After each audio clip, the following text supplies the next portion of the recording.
രസമുണ്ട്.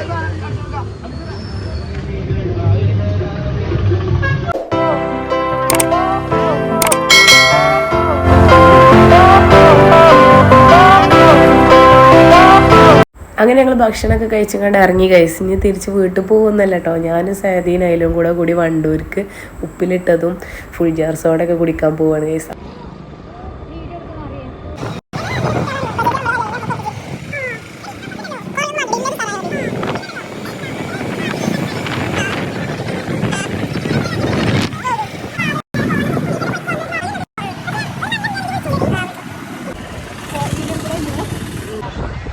അവിടെ തിരക്കാം, അവിടെ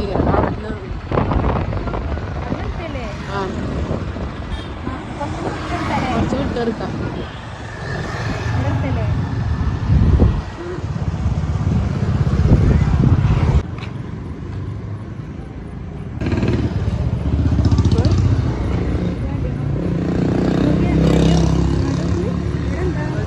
കിച്ചറാണത് കൂട്ടാരത്തിൻ്റെ അമ്മ അല്ലല്ലേ.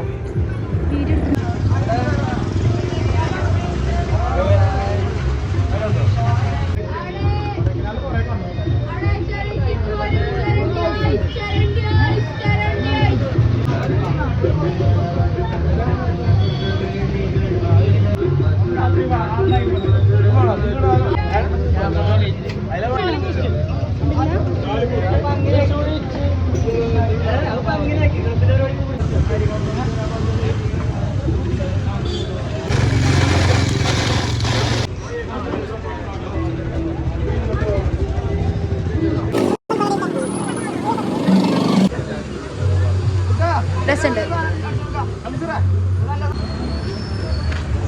അങ്ങനെ കേസ് അവിടുന്ന് കണ്ണിക്കണ്ടൊക്കെ വാങ്ങി തിന്നാണ്ട് പിന്നെ ഞങ്ങൾ നേരെ പോയത് ടൗൺ സ്ക്വയർക്കാണ്. അവിടെ കുറച്ച് നേരം ഇരുന്നിട്ട് വീട്ടിൽ പോകാമല്ലോ എന്നൊക്കെ വിചാരിച്ചിട്ട് ഇവിടെ എത്തിയപ്പോൾ പ്ലാനൊക്കെ മാറി കേസ്. കാരണം എന്താ വെച്ചാൽ ഷെഫി തിരൂര് പോയതായിരുന്നു. ഷെഫിൻ്റെ കൂടെ ഒരു ഫ്രണ്ടും ഉണ്ടായിരുന്നു. അപ്പോൾ തിരിച്ച് വരുമ്പോൾ സാദിയാൻ്റെ വീട്ടിൽ വരാം, എന്നിട്ട് നമുക്ക് ഒരുമിച്ച് പോവാം, ഫ്രണ്ടിനെ സ്കൂട്ടിയുമ്പോൾ പറഞ്ഞയക്കാന്നൊക്കെ ആയിരുന്നു ഞങ്ങൾ പ്ലാൻ ചെയ്തിരുന്നത്. അങ്ങനെ പ്ലാൻ ചെയ്യാൻ കാരണം എന്താ വെച്ചാൽ എനിക്ക് രാത്രി ആയാലും നീ കൊണ്ട് സ്കൂട്ടിയുമ്പോൾ പോകാൻ പേടിയാണ്. ഷെഫി എന്നോട് പോയിക്കോ, എന്തിനാ പേടിക്കണം എന്നൊക്കെ പറഞ്ഞിരുന്നു. പക്ഷേ എനിക്ക് ഓളെയും കൊണ്ട് ഒറ്റയ്ക്ക് സ്കൂട്ടിയുമ്പോൾ പോകാൻ പേടിയാണ്. ഏതായാലും ഞാൻ വണ്ടൂർ എത്തിയപ്പോൾ വിളിച്ചിട്ട് പറഞ്ഞു ഞങ്ങൾ വണ്ടൂരുണ്ട് എന്ന് പറഞ്ഞു. അപ്പോൾ എന്നോട് പറഞ്ഞു ഞാൻ പാണ്ടിക്കാട് എത്തിക്കണമെന്ന്, വണ്ടൂരിൽ തന്നെ നിന്നോ, എന്നാൽ ഇനി വീട്ടിലേക്ക് പോകണ്ടെന്ന്, എനിക്ക് ഇനി ഒന്ന് വീട്ടിലേക്ക് പോകേണ്ട ആവശ്യമില്ലല്ലോ, വണ്ടൂരിൽ നിന്ന് എടുത്തുങ്ങാണ്ട് പോന്നാൽ മതിയല്ലോ എന്നെ എന്നൊക്കെ പറഞ്ഞു അങ്ങനെ പ്ലാൻ ചെയ്തത്. ശരിക്കും പറഞ്ഞാൽ വീട്ടുകാരോടൊന്നും യാത്ര പോലും പറയാതെയാണ് പോകുന്നത്. ഇപ്പോൾ വരാതെ പറഞ്ഞ് പോകുന്നതായിരുന്നു. നൈലും ഞങ്ങളൊക്കെ ഫുഡ് കഴിച്ചപ്പോൾ വീട്ടിൽ നിന്ന് ഓള് ഫുഡ് കഴിച്ചിട്ടുണ്ടായിരുന്നില്ല കേട്ടോ. ഏതായാലും ഓക്ക് വണ്ടൂർ ഇന്ത്യയിൽ കയറി ഞങ്ങൾ ഫുഡ് വാങ്ങിച്ചു കൊടുത്തു. ഗൈസ് നൈലുവിന് ഫുഡ് കൊടുത്തുകൊണ്ട് ഇന്ത്യയിൽ നിന്ന് ഇറങ്ങിയപ്പോൾ ഇതിന് ടൗൺ സ്ക്വയർ ക്ലോസ് ചെയ്തു ഗൈസ്. അവസ്ഥ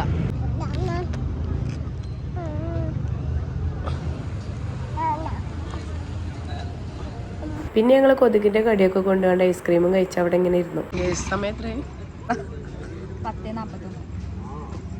നടുവിലൊരു പുള്ളി ഉണ്ടോ? ഞാൻ ഒന്നാ കണ്ടിരിക്കുന്നത് അതിന്റെ ഒരു പൂക്കളും അതിന്റെ ഇടയിൽ കൂടെ ഒരു പുള്ളി, മനസ്സിലായില്ല. 10:41 ഗൈസ്.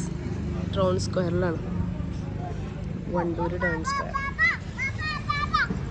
ഷെഫീറ്റ് എത്തുമ്പോഴത്തേന് ഒരുപാട് ലേറ്റ് ആവുമെന്ന് പറഞ്ഞിരുന്നു കേട്ടോ. 12 മണിയൊക്കെ ആവുമെന്ന് പറഞ്ഞിരുന്നു. പിന്നെ അപ്പോൾ നിങ്ങൾ ഇതുണ്ടാവും ഇനി സാദി എന്ത് ചെയ്യുവോളം എങ്ങനെ പോകുന്നല്ലേ. സാദിയാൻ്റെ അനിയന് വണ്ടൂർ ഒരു ഷോപ്പിൽ വർക്ക് ചെയ്യുന്നുണ്ട്.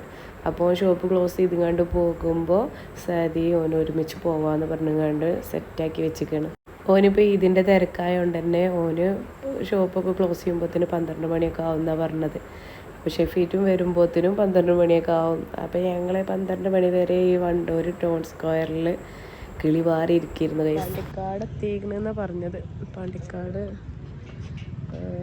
വണ്ടൂർ കൂടെ ഇങ്ങനെ വരുമായിരിക്കും. അപ്പോൾ അവിടെ ഞാൻ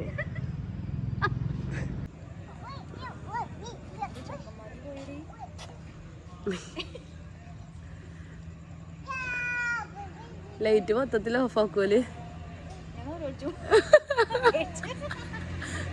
ഇപ്പൊ ചെറിയൊരു പേടിയൊക്കെ ഉണ്ട് പറഞ്ഞില്ലേ എല്ലാരും പോയപ്പോ.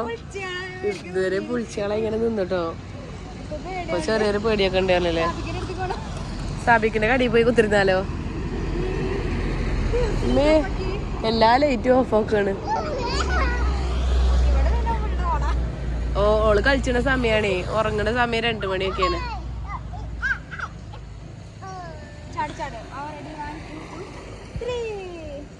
വണ്ടൂരങ്ങാടി ഫുള്ള് അടച്ചു ഗൈസ്. ഞങ്ങൾ ഇതുവരെ പോയിട്ടില്ല. താഴെയൊക്കെ ലൈറ്റ് ഉണ്ട്.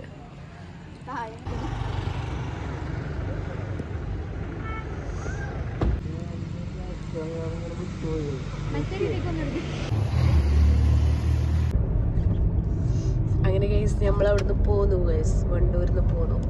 12:28 ഗൈസ്. വന്നപ്പോൾ ഒരുപാട് ലേറ്റായി. അങ്ങനെ ഞങ്ങൾ പോന്നു. അപ്പോൾ ഓക്കെ ബൈ. അങ്ങനെ ഞങ്ങൾ ഒരുപാട് വൈകിട്ടാണെങ്കിലും വീട്ടിലെത്തി ഗൈസ്. ഇക്കാൻ്റെ ഫ്രണ്ട് സ്കൂട്ടി കൊണ്ട് മുന്നിൽ പോന്നു, ഞങ്ങൾ ബാക്കിൽ കാറിലും പോന്നു ഗൈസ്. അപ്പോൾ ഇതോടുകൂടി ഈ വ്ളോഗ് ഇവിടെ അവസാനിപ്പിക്കുകയാണ്. അപ്പോൾ വേറൊരു വീഡിയോയിൽ വീണ്ടും കാണാം. Okay bye.